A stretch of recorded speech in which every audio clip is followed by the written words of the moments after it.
famoso Direct Connection ali. Então, na prática, ExpressRoute ele vai apoiar.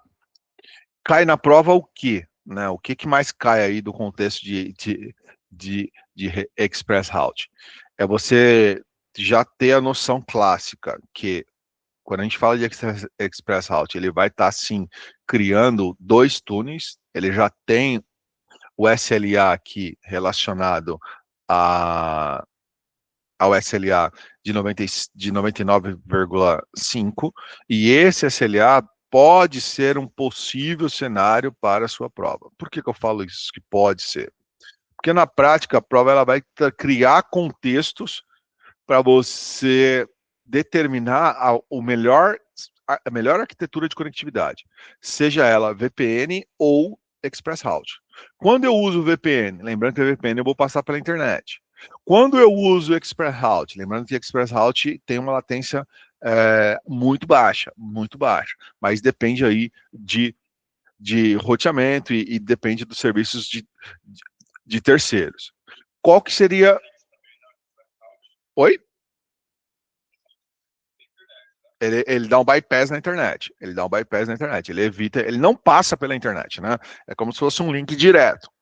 Ou seja, não sei para quem conhece, já mexeu com ExpressRoute, quem é que entrega o link de internet ou o link dedicado lá no data center do banco? Digamos que seja a Embratel, que seja a Equinix, beleza. Mas só que, se você não sabe, a Microsoft, em alguns contextos, ela não tem um data center próprio.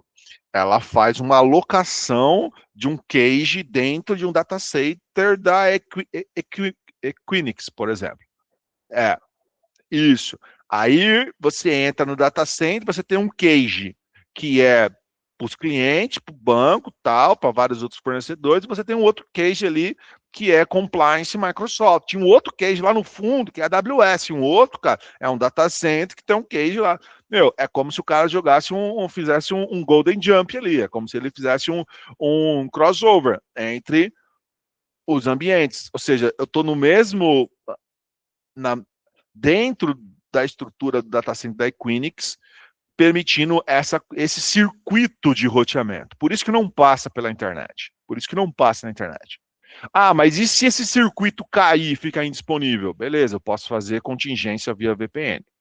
Então, são estratégias que a gente deve considerar para garantir HA, para garantir alta disponibilidade, para garantir fallback, para garantir menor latência, né? Então, VPN VPN tem vários senão. Porque para funcionar a VPN eu tenho que ter o hardware correto, eu tenho que permitir as políticas de segurança, tal. Quando eu falo de ExpressRoute, é possível eu atender um ambiente dedicado do ponto de vista de conectividade, é uma conectividade privada em comparação à VPN, mas eu posso usar a VPN aí num cenário de failover, tá? Se eu tenho a necessidade de conectar várias VNets, e além disso, várias filiais, várias regionais, e além do ambiente a boa prática do seu design de arquitetura é você partir para o ambiente de Virtual WAN. O que é a Virtual WAN? É um recurso que você cria dentro do Azure chamado Virtual WAN Hub. É um hub onde você conecta dentro da Virtual WAN todas as suas VNets e a partir disso você fecha a VPN de 1 para 1 aqui. Imagina o seguinte cenário: eu tenho 1, 2, 3, 4, 5, 6, 7, 8 VNets. Você concorda comigo que eu teria que a região 3 teria que fechar 8 VPNs? A região 2 mais 8 VPNs, 16. Depois da região 1 mais 8 VPNs. Meu, não faz sentido eu ter mais de... É muita VPN. É muito. O que eu faço? É uma VPN aqui, uma aqui, uma aqui. E todas essas estruturas com peering. Então, isso é Virtual WAN. Cai na prova igual água. Então, o que eu estou trazendo aqui para você são estratégias que você vai ter que utilizar no seu cenário de arquitetura on Azure. Poxa, Vidal, mas como que eu aprendo isso? Na prática, se você tiver a oportunidade de fazer alguns laboratórios de implementar isso, vai ser fácil. Por quê? Porque na prova, quando trouxer um cenário, você teve a oportunidade de implantar, e aí fica fácil cair a ficha para ti, tá? Existe aí a possibilidade também da gente utilizar o Virtual One como um cenário de Transit Gateway, né? Ou o famoso Global Traffic, né? Ou seja, qualquer necessidade de uma filial acessar outra e vice-versa, você vai estar utilizando o Virtual One como Transit Gateway, permitindo com que ele consiga fazer encaminhamento do tráfego de uma filial para a matriz, de uma matriz para a cloud e vice-versa. Então, essa é uma abordagem que permite conectividade, né, dentro de uma estrutura mais globalizada. E aí existem vários cenários. Só aqui, ó, a gente tem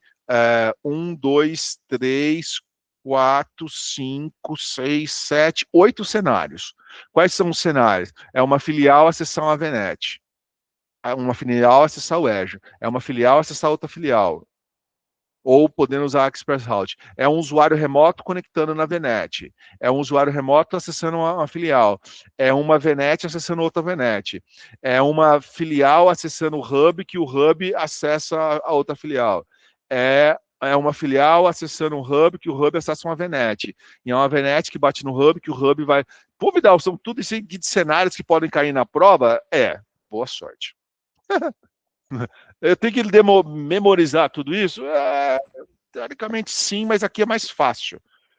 Falando de conectividade entre qualquer coisa, dentro de uma resposta mais plausível na prova, você já sabe que é Virtual One.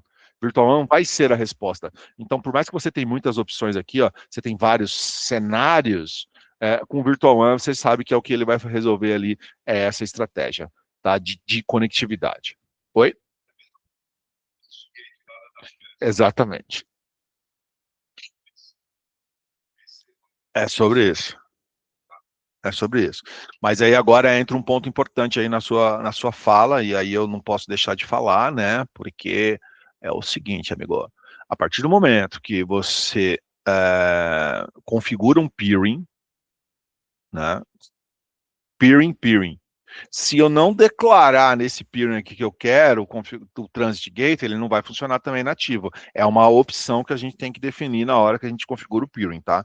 Não é nativo, tá? Não é nativo. Fazer isso.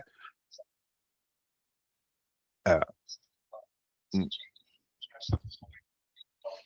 não, tem que habilitar, tá?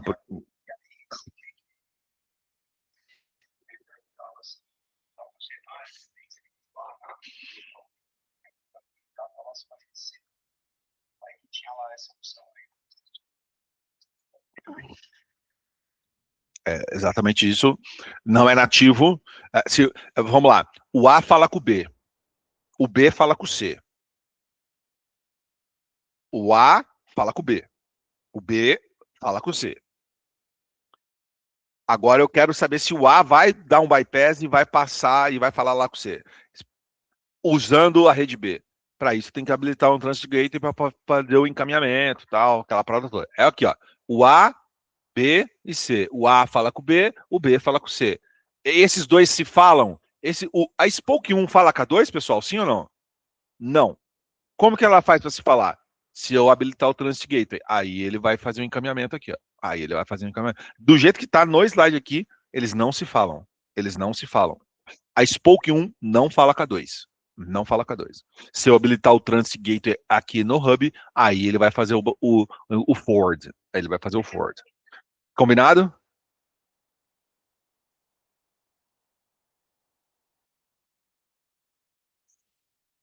Falei de conectividade, falei de Virtual One, falei da estrutura. Agora a gente passa por fazer balanceamento de carga. Como que a gente faz a entrega de serviço no ambiente? O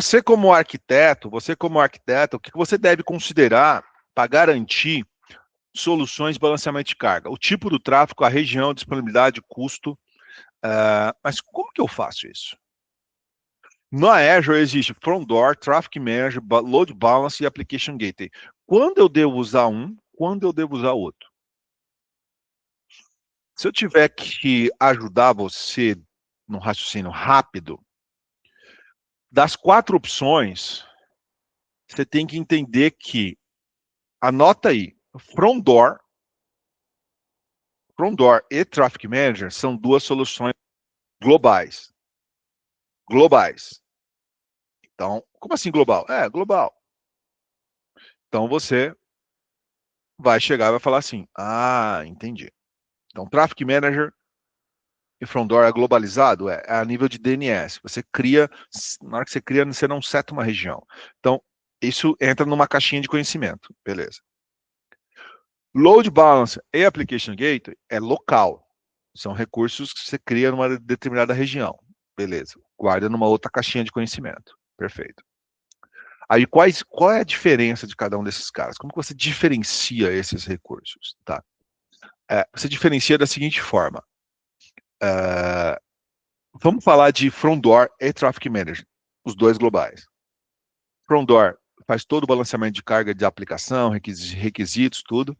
Traffic Manager está olhando só DNS. Então, se você está num projeto, você está numa questão, você está num cenário de prova que está falando que você precisa fazer balanceamento de carga de recursos distribuídos globalmente, menor custo, menor custo administrativo, tal, aquela coisa toda, Traffic Manager é a resposta correta. Por quê? Traffic Manager vai olhar DNS, globalizado e tal, e vai fazer balanceamento de carga. Agora, preciso fazer um balanceamento de carga de algo mais, como que eu posso dizer? De algo mais, falei, da aplicação propriamente dita, aí nesse caso a gente vai trabalhar com Front Door, globalmente falando, tá? Então, essa é a explicação referente a esses dois.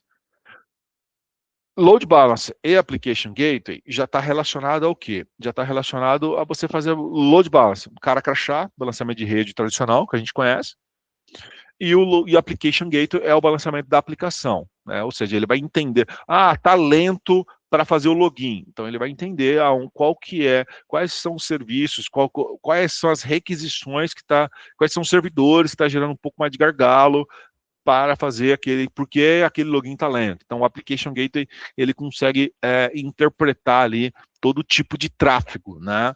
Já o Load Balance, ele vai interpretar só o tráfego de rede ali, camada 4, né? Cara crachá. Para facilitar o entendimento, existe uma matriz que a gente pode utilizar aqui, né, para finalizar essa explicação. Como que funciona isso, né, dentro dessa matriz? A sua aplicação ela é um web application? Não. Está exposta na internet? Não. Então você vai usar um Azure Load Balance. Não. É um web application? Não. Está exposta na internet? Sim. Né? É um internet facing? Sim. Globalmente acessada por múltiplas regiões? Sim. Então você vai usar um Traffic Manager para fazer o balanceamento de carga somado ao, ao, ao Load Balance. Se não, você volta para o Load Balance. O Load Balance é o mais simples, é o mais local, hoje em dia acaba sendo até que o mais utilizado em ambientes privados, né? Por exemplo, tem muito load balance quando você monta ali toda a estrutura de AKS, ele vai subir um load balance e tal, ele vai montar, quando você trabalha com VMSS, né? Virtual Machine Scale Set, você tem ali um load balancer na frente e tal, porque não é nada muito internet facing ali, mas sim exige o balanceamento de carga a nível de rede, tá? Não, então, eu preciso fazer, é um web application, e não está exposto na internet, ele não é o internet facing ali, application, não, mas você quer balancear, você quer fazer o balanceamento de rede do seu HTTP e HTTPS, você vai para o Application Gateway. Pessoal, Load Balancer não faz balanceamento de carga de HTTP e HTTPS. Ele não entende o protocolo, tá? Ele não entende o protocolo. Porque dentro do TCP/IP, né, do modelo OSI, ele está ali na camada 4. Então, ele só está na camada TCP, UDP, ele não faz balanceamento de carga de HTTP e HTTPS. É por isso que aqui, ó, é HTTP e HTTPS? Não. A resposta correta é Load Balancer. Qualquer web application, qualquer outra coisa, aí sim esse Application Gateway, ele já vai suportar tudo ali, tá? Tudo que eu falo de HTTP e o HTTPS, tá? É um web application? É. É um internet face? Sim. exposto globalmente, né? Se não, e se não exige performance, aceleração de performance, você vai jogar para um application gateway. Agora, a pergunta de prova, tá? É uma aplicação que exige um SSL offload. O que é um SSL offload? Quando você faz uma requisição HTTPS, existe o processamento SSL que vai estabelecer a criptografia. E você pode fazer com que essa conexão, o túnel criptografado do SSL, o processamento para criar a criptografia, seja processado do side server, do lado do servidor. Mas só que acaba gerando uma certa baixa performance, porque o servidor tem que é, criar todo o token ali, toda a requisição criptografada e estabelecer entre cliente e servidor. Por isso é uma comunicação HTTPS. Comunicação HTTPS, comunicação criptografada entre cliente e servidor, mas alguém tem que criar esse SSL, esse túnel criptografado. E para criar esse túnel, alguém tem que fazer isso. O servidor vai fazer isso. Mas só que eu onero o servidor. Uma requisição, beleza, mas imagina 1 milhão de requisições. Como que eu acelero isso? É questão de prova que eu estou te explicando. Você fala para o gateway fazer esse processamento. Por isso que fala assim, ó, SSL offload. A requisição já não está no front door ou no application gateway? Tá. Então o que você vai fazer? Você vai falar para o serviço de balanceamento criar para você esse túnel e estabelecer o SSL. Então, se você tem cenários de prova que você precisa aumentar a performance na requisição, lá na ponta entre cliente e servidor, você vai utilizar front door mais application gateway. Aí você resolve o problema de SSL offload. Por quê? Porque o SSL offload vai estar no front door e o balanceamento vai ser feito pelo próprio application gateway. É por isso que essa é a resposta. Tá? Agora, se você não precisa aqui do SSL offload aqui, né? Aí, meu caro, aí você vai partir para onde? Você vai partir para, se for para AS, front door, se for AKS, front door mais Ingress, e se for VM, você vai para front door mais load balancer. Essa é a matriz que vai ajudar você na tomada de decisão aqui, quando você estiver falando sobre esses cenários aqui que eu coloquei.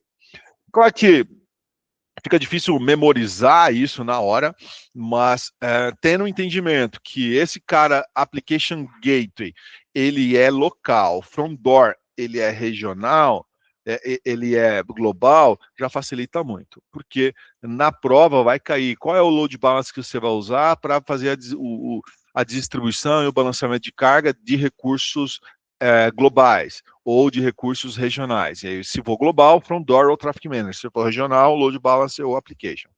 Se eu for comparar só o front door e o application gateway, os dois são teoricamente idênticos.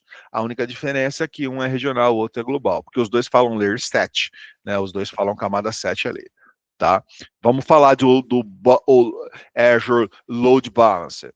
Cara crachá, porta 80, vai distribuir de maneira igualitária aqui, né? Igualitária que eu digo hora um, hora outro, hora um, hora outro. Ele não vai saber fazer ela, ao que eu falei ali, ó. Layer 4, o DP, TCP. Essa é a estrutura aqui, ó, tá? Se eu... Oi.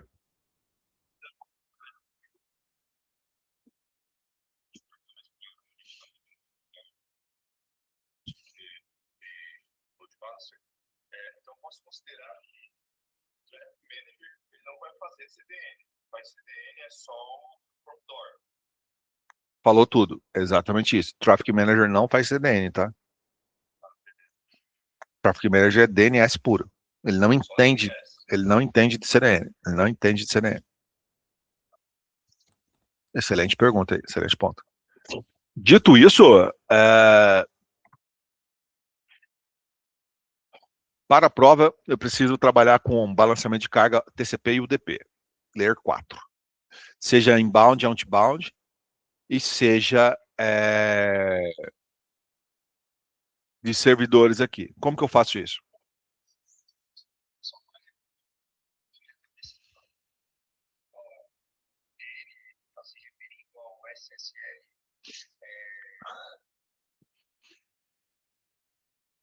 Vou te...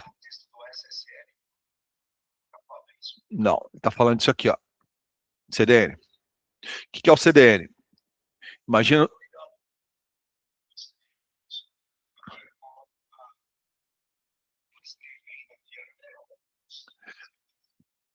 Não, não. Aqui, ó, vamos pegar um cenário aqui, ó. Deixa eu ver se esse cenário aqui.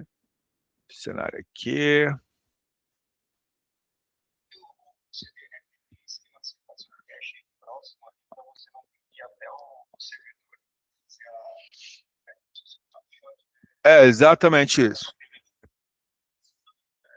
Exatamente isso. E aí, este serviço, ele está dentro do front door.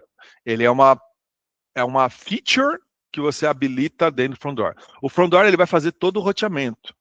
E, além disso, você pode habilitar dentro dele para ele fazer também a opção de CDN, tá vendo? É por isso. Mas aqui, ó, vamos pegar aqui, ó.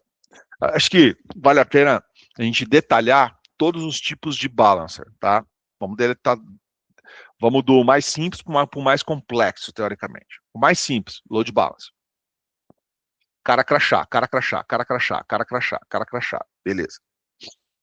Dito isso, vamos avançar um pouco. Poxa, eu quero trabalhar com Layer 7. Quero trabalhar com uma estrutura mais robusta. Eu quero entregar algum tipo de balanceamento de carga, suporte à inspeção stateful, né? Ou seja, olhar ali o tráfego, fazer um roteamento, né? Dando suporte a serviços PaaS. Então, nesse caso, eu vou sempre estar trabalhando aqui, ó, com o Application Gateway, tá? E dependendo da versão do Application Gateway, até alguém com o microfone aberto aí, e dependendo da versão do Application Gateway, da SKU que você seleciona, você pode plugar um firewall, você pode plugar um WAF aqui também. Então, imagina o cenário, eu venho do ambiente da internet, eu vou sempre bater no gateway e o gateway vai me levar para dentro. O que eu quero dizer é o seguinte, Application Gateway, pessoal, ele é a porta de entrada para qualquer serviço, qualquer estrutura, qualquer web application, né? É esse camaradinho de bordo aqui. Poxa, Vidal, na prova, o que eu tenho que saber? Tem que entender o cenário, você vai escolher ou o Load Balancer, ou o Application Gateway, ou o Traffic Manager, ou Front Door. Então, são 4 serviços. Você tem que saber aonde se aplica cada um desses caras, tá? Falando de Traffic Manager. Traffic Manager está diretamente relacionado ao que eu falei ali, ó. DNS puro, ó. Se você olhar aqui no desenho, ó, ele bate no DNS, é resposta de DNS. Aquilo que respondeu o DNS mais rápido ou no critério que você estabeleceu, o método de roteamento e de distribuição é por prioridade, por peso, por performance, por valor, ou por subnet, ou geograficamente falando. Na hora que você configura o Traffic Manager, você precisa determinar o método de distribuição. Se na sua prova cair alguma coisa relacionada, que eu preciso fazer um balanceamento de carga por prioridade e tem que ser globalmente falando. Pronto, você já sabe que a sua resposta correta é Traffic Manager. Porque Traffic Manager te entrega, tá dizendo aqui, ó, prioridade, peso, o que mais? Performance, valor, subnet. Então, é sobre isso, tá? Quando você usa, olha lá, para aumentar a disponibilidade, performance, fazer integrações com ambientes híbridos, fazer uma distribuição de tráfego, quando você tem múltiplos endpoints aqui. Beleza. Realmente, pessoal, abaixo do Traffic Manager você coloca lá o endereço 1, endereço 2, endereço 3. E aí ele vai fazendo o health check de acordo com o que você estabeleceu de prioridades ali dentro da estrutura. Uma vez feito isso, fica fácil aqui o entendimento. Beleza? E o front door? O front door vai ser bem similar ao Application Gateway. Mas só que o Application Gateway está olhando só a região 1. Ele faz o balanceamento de carga só da região 1. front door, ele vai encaminhar o tráfego para 1, para 2 ou para 3, dependendo do tipo de requisição e dependendo do path que você estabelece aqui, ó. Você pode chegar no front door aqui, ó, estabelecer um path, se for barra asterisco vai para lá, se for barra search vem para cá, se for static vem para cá. Então você consegue determinar o caminho que você vai encaminhar a requisição.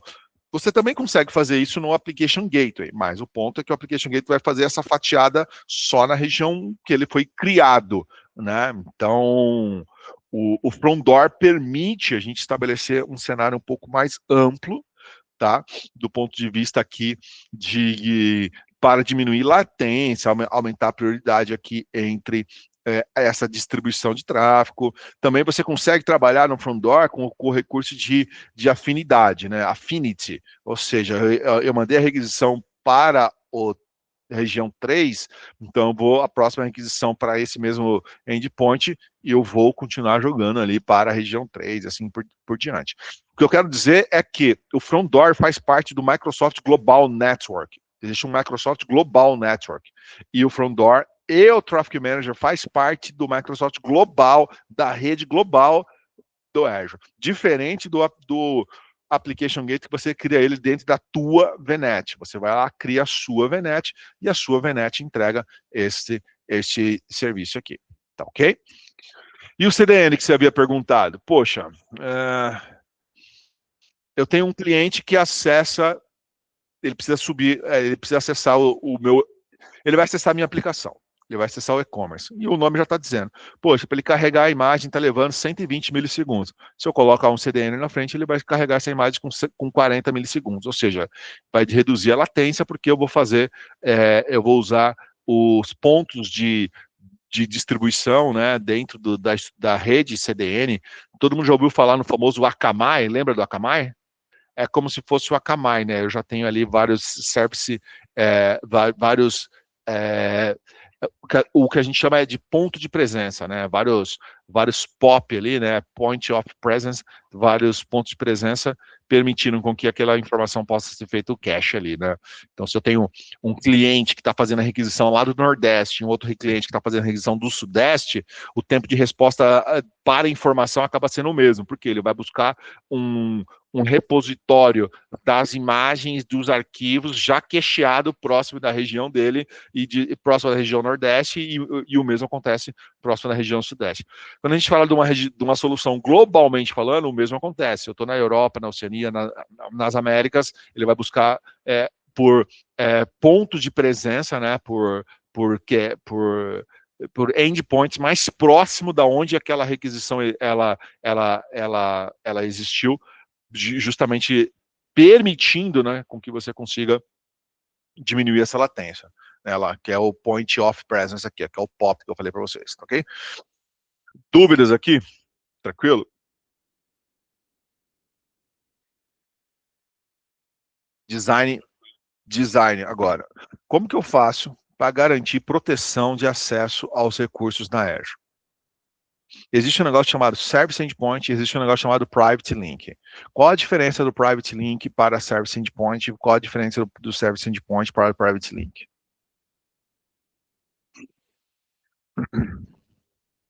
Na prática, vamos lá.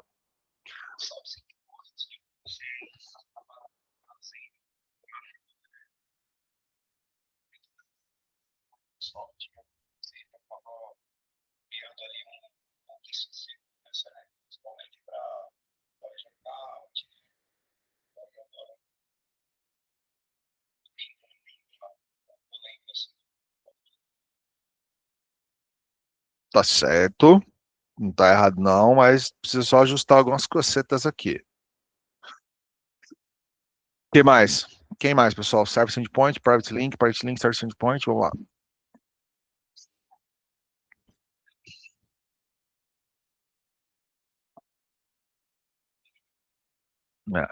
Imaginei.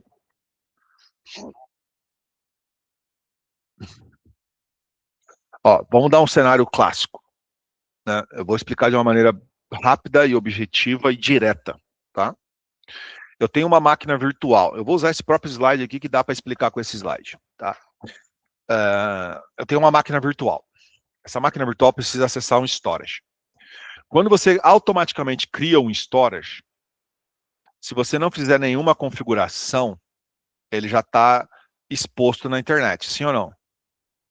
Ele tem um endpoint público, sim ou não?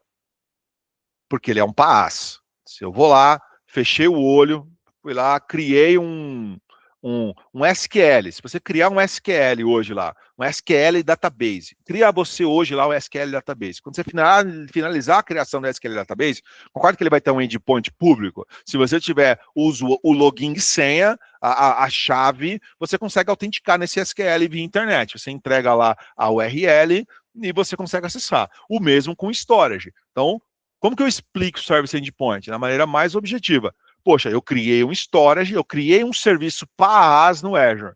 Me descreva serviços PaaS no Azure. App Service, Storage Account, Key Vault, que mais? SQL, Cosmos DB, são tudo plataformas as a service. Qualquer plataforma as a service, teoricamente, ele vai ter sempre uma exposição para a internet. Ele vai estar disponível para você usar. Claro que se você não setou que vai ser acesso somente privado. Beleza. Então, como que eu acesso esse camarada? Via internet. Tá bom, é um endpoint nativo. Não tem, teoricamente, outra maneira de você acessar. Então, se essa máquina virtual ela quer acessar esse storage, você tem que pegar o endereço público lá daquele storage, a URL, e informar essa URL aqui na máquina virtual. Tão simples quanto. Você tem que fazer isso. É a vida como ela sempre funcionou. Poxa, mas você não quer que uma máquina virtual acesse a internet para chegar no storage. O nome disso chama Service Endpoint, que significa o quê? Que eu vou garantir com que essa máquina virtual vai usar o próprio backbone de rede da Azure para acessar o storage que está dentro da Azure. Ou seja, é um IaaS acessando um PaaS via Service Endpoint, ou seja, uma conta de serviço aqui, ó. É um endpoint que vai acessar o serviço. E você cria esse Service Endpoint dentro da VNet. Você entra na VNet e fala assim, ô VNet, a partir de agora, esta subnet aqui, ela vai dar suporte ao endpoint de serviço para storage. Significa o quê? Que toda vez que essa máquina virtual buscar o endpoint do storage, ela não deve passar pela internet, sim usar uma estrutura interna, otimizando o roteamento interno. Isso é o Service Endpoint? Sim, é uma conexão, quase que uma conexão ponto a ponto, mas não é um ponto a ponto, mas é uma conexão onde permite que essa subnet acesse o storage, e ponto. Caso contrário, ela teria que vir pela internet. Isso é o Service Endpoint. Eu posso fazer Service Endpoint de tudo, tá? Eu posso fazer o Service Endpoint de SQL, de Cosmos DB, de tudo. Só que daí, deixa eu te fazer uma pergunta. Você concorda comigo que esse Service Endpoint ele dá acesso a qualquer coisa de storage? Sim ou não? Porque eu crio o Service Endpoint para o storage. Então, tudo que for storage, essa máquina virtual tem acesso dentro da Azure, dentro da minha assinatura. O mesmo SQL. E isso aqui é seguro ou não? Essa é a pergunta que eu quero te fazer. É seguro eu ter acesso a tudo? Sim ou não?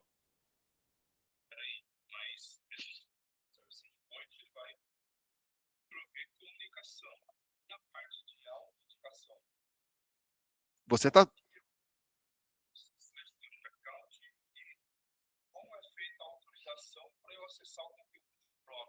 Gostei da sua colocação. Eu preciso ter a chave de criptografia, eu preciso ter o SAS token, eu preciso ter algum token para poder autenticar. Uma coisa é eu ter acesso, outra coisa é eu estar autorizado, autenticado para acessar. Você está certo. Do ponto de vista...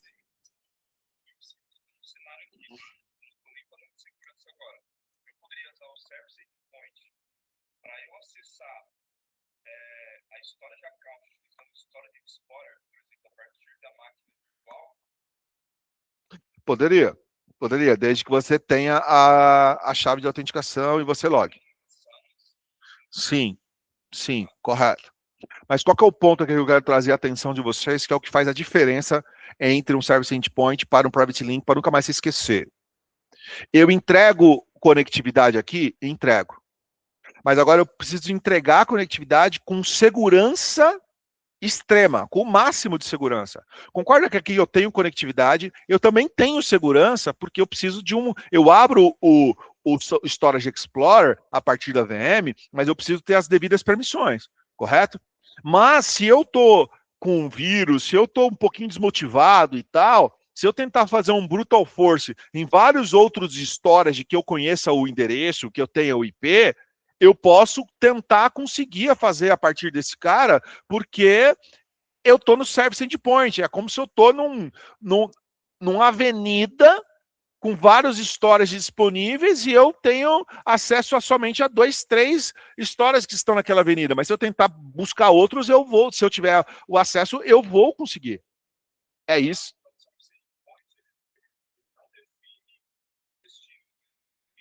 O serviço de storage. O serviço de storage.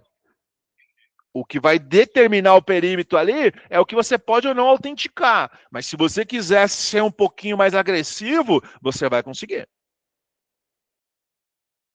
Por isso, hoje no banco, a Microsoft lançou uma paradinha bem conhecida como Private Link. Private Link. O que é o Private Link? Aí sim, é um endpoint privado lá do storage fazendo um para um. Fazendo um para um. E aqui eu quero deixar bem claro, Private Link é como se eu colocasse uma placa de rede privada lá no Azure Storage, naquele teu storage, o teu storage vai ter um IP e você vai configurar aquela máquina para um IP. É um para um. Aí você tem segurança extrema. Você não está mais na avenida aberta. Você só falou, cara, ó, é isso aqui. Você só conhece esse endereço, esse CEP com esse número. Pum. É CEP, rua, número e casa, tal. É só isso que você pode acessar, beleza? Eu te dei essa rota. E aí você autentica, faz a sua paradinha lá. E qualquer outra coisa? Não. Por quê? Todos os storage aqui estão habilitados com Private Link. Se você não tiver o Private Link, você não tem o acesso direto um para um. Isso funciona tanto para storage quanto para SQL. Para qualquer serviço PaaS, meu caro, eu consigo trabalhar com a estrutura que a gente chama de Private Link. Pô, Vidal, o que é o Private Link, então? É eu colocar um IP privado em cada storage aqui, em cada recurso, para aumentar a segurança, para dar segurança extrema aqui, permitindo um acesso privado. Isso é o Private Link. Essa é o nível mais seguro de acesso a workloads on Azure, tá? É isso. Permitindo integração do ambiente on-premise, permitindo integração de máquinas virtuais no Azure para o ambiente na cloud através de um link privado. É um link, pô, Vidal, explica de novo esse link privado, eu não entendi nada, meu.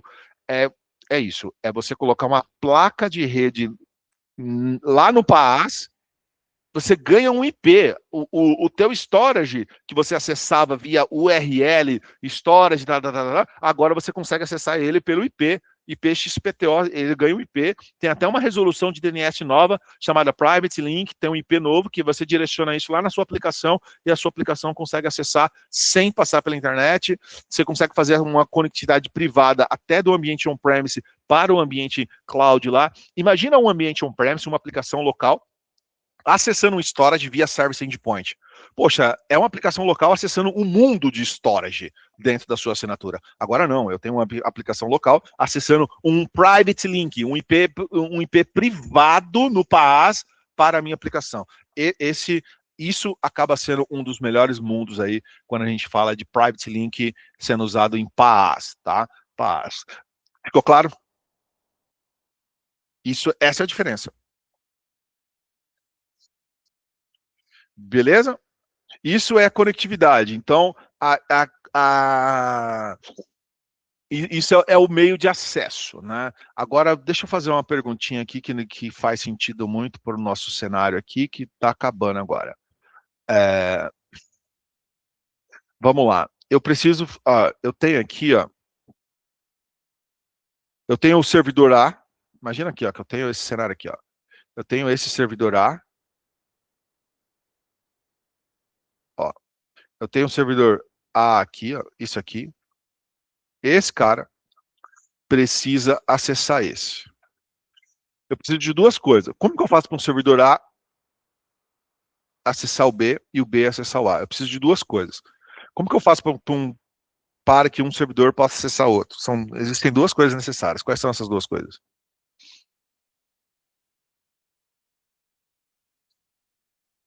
Eu preciso que isso acesse isso. Como que é o nome? Isso. Quem me entrega rede? Rota, roteamento. Então, para que o A possa acessar o B, eu preciso de rota. Quem me entrega a rota, fala para mim. Peering.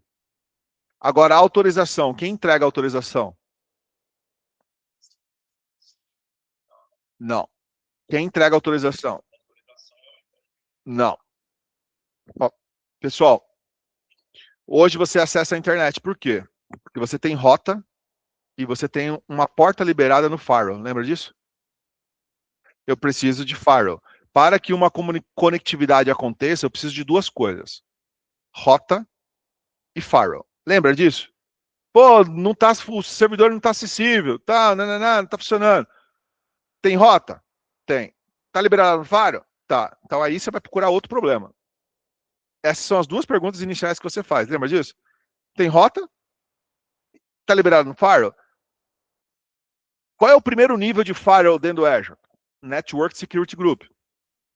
Claro que o Network Security Group não é um firewall com várias infinitas funcionalidades, igual o Azure Firewall, dá suporte a múltiplos protocolos e tal. Mas, meu, Network Security Group é o famoso cara crachá. Ele faz a função do firewall. Você cria uma rota, você cria uma regra. Permitir, negar, origem, destino, porta, protocolo e prioridade. Você cria uma regra que vai permitir o acesso, que vai permitir a autorização. Alguém falou autorização. Vai permitir a autorização. Tá? E uma vez que permitiu essa autorização, aí fica fácil o processo. Vai ficar fácil o processo. Então, NSG, né, é o primeiro nível ali de controle de regras de entrada e saída. E aí, quando você precisa, obviamente, e é o NSG, pessoal, ele é associado a subnet. Anota aí. NSG é associado a subnet. Azure Firewall é associado a VNet. Então, são camadas, são níveis.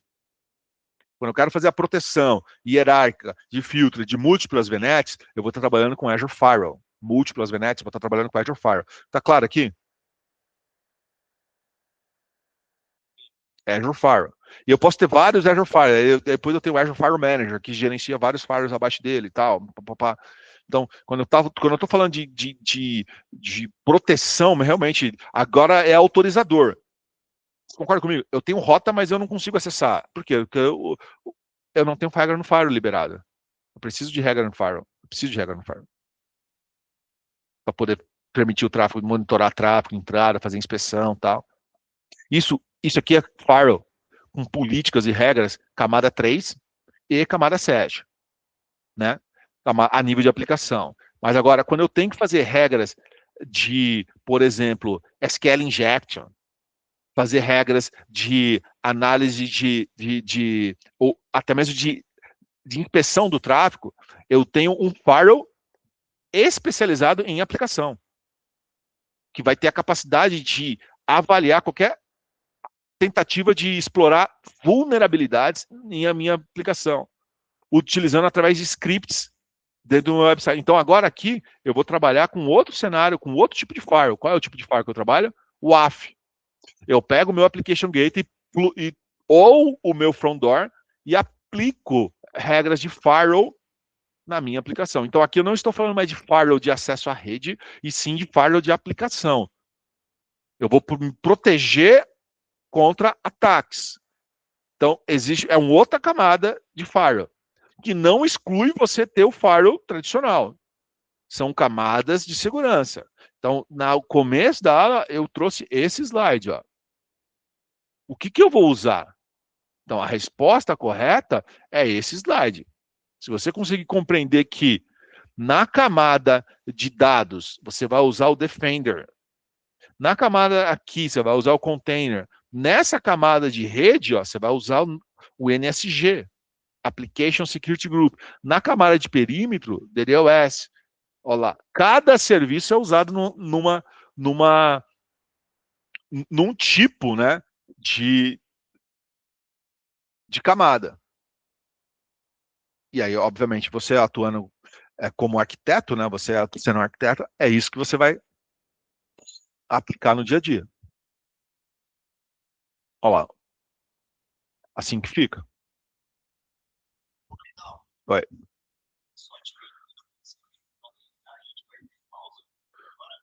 Vamos, agora, deixa eu ver se falta mais um, dois, três slides. Três slides, é isso aí. Pô, obrigado por ter lembrado. Eu ligo o modo automático aqui, rapaz, esqueço tudo, meu. Tranquilo, o WAF é cenário que você se aplica. Gostaria muito, por exemplo, eu rodei esse treinamento aqui que era o da 104. Pô, daí você tem que ir lá, configurar o WAF, configurar o Firewall, você tem que saber implantar tudo isso daqui. Por isso que eu falo que do ponto de vista de rede, pessoal, do ponto de vista de rede, se você de alguma forma fez uma Z104 muito boa, muito bem fundamentada, e você sabe implementar, se você sabe implementar, configurar cada um desses itens aqui, ó, não, eu sei implantar. Aí numa Z305 fica fácil, porque daí é mais a gente discutir cenários de aplicação e tal, e aí você acaba usando aquele recurso ali, tá? Como aqui a gente não vai implantar, sair configurando, a gente vai discutir o cenário, então eu coloco aqui a recomendação para que você de alguma forma faça na prática isso, né? O famoso DDoS. O que é, para que ele serve, qual o problema que ele resolve. Denial of Service. E você aplica isso direto na VNet. Na hora que você cria a VNet, você já pode setar ali um Network Protection, né? Então, é uma capability aqui que ajuda a mitigar, né, qualquer tipo de exploração, né, para tentativa de negação de serviço, né? Então, aqui você tem várias funcionalidades. Poxa, Vidal, mas o que vai cair na prova? Cenários para você conseguir determinar qual é o recurso que vai atender a segurança ou a proteção contra ameaça naquele cenário. DDoS protege lá, o nome já fala. DDoS Protection. Aí, poxa, quero proteger acesso. Então eu vou usar um Bastion Host. Ou seja, não vou ter mais SSH e nem RDP exposto, tudo isso vai ter que ser trabalhado através de um serviço chamado Bastion Host Service. Né? Então, essa é um outro serviço. Além do Bastion Host, existe uma propriedade dentro da Azure aqui que a gente trabalha com acesso, que é o Just in Time. Né? Então, Bastion Host, vocês já tiveram a oportunidade de implantar? Já mexeram?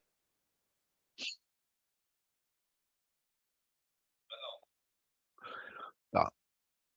Bastion Host é o famoso Jump Server.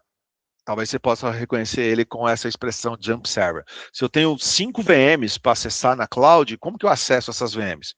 Eu faço um RDP nelas. Mas, poxa, eu não vou fazer esse RDP direto. Então, o que eu faço? Eu vou subir um serviço de Bastion Host aqui na frente, tá? Numa subnet chamada Subnet Bastion, e ele vai encaminhar o tráfego para cá. Então, para quem nunca teve a oportunidade de fazer o Bastion Host, seria interessante fazer, porque você vai acessar sua máquina virtual dentro do browser. Você vai acessar o RDP, você vai acessar um SSH dentro do browser. Via browser que você tem acesso ao recurso. Então, é um serviço que faz o encapsulamento. Então, pô, Vidal, e na prova, o que eu tenho que usar? Tem que saber que a maneira mais segura de você acessar um ambiente de uma máquina virtual é via Bastion, né? Você nunca vai acessar direto, tá? E se você for acessar ainda, você tem que aplicar o Just in Time. O que é o Just in Time? Eu vou liberar acesso para você, Fernando, para acessar a máquina virtual, Vitor, mas eu vou determinar a data e a hora que você pode ou não acessar esse recurso. Daqui a pouco o Just-in-Time Access é justamente reduzir essa exposição, porque lembra aquele negócio? Eu estou liberando acesso para você, mas eu esqueci, você ficou com acesso eterno. Os Just-in-Time, você quer um acesso? Tó, mas ele expira daqui tal data, daqui 10 minutos, daqui 20 minutos. Quanto tempo você precisa fazer a tarefa? 2 horas. Então tá bom, ele vai rodar em 2 horas. Depois disso, expira.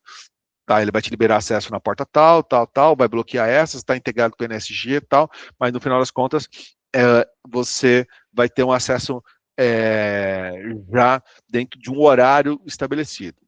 Então, essa é uma outra prática aí muito utilizada de rede. Vamos fazer um intervalo agora, 10 minutinhos, 10, 11, 20, a gente retoma aí, a gente avança para o nosso para a nossa discussão aqui. Beleza? Até daqui a pouco.